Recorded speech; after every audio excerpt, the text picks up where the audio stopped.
Guys पहले reel के मजे लो, फिर कमेंट्स के मजे लेंगे। Let's go. घर वाले कभी ट्रिप पर जाने से नहीं रोकेंगे, बस ये 3 काम कर लो। नंबर 1, अपने पापा से ट्रिप के लिए पैसे मांगो और जब वो मना करें तो कहना, ए शाने, फटाफट 500 की हरी पत्ती दे, वरना मुंह में दे दूंगा चोको। ऐसा करने से वो आपको पैसे देने से मना नहीं कर पाएंगे। नंबर 2, जब वो कहें कि पैसे पेड़ पर नहीं लगते तो आपको कहना है, लेवल सबके निकलेंगे पर निकलेंगे उसके जिसका खड़ा रहेगा। ऐसा कहने से वो आपके रौब को समझ जाएंगे।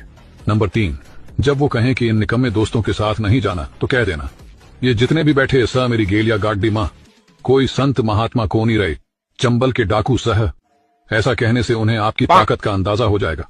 सिग्मा बना दूंगा, फॉलो कर लो। तो चलिए शुरू करते हैं। भाई अभी हॉस्पिटल में हूँ। भाई जिंदा नहीं देखा जाता क्या तू समझा? मेरा दोस्त तेरी कोमा में है। भाई तू घर से निकलवा देगा।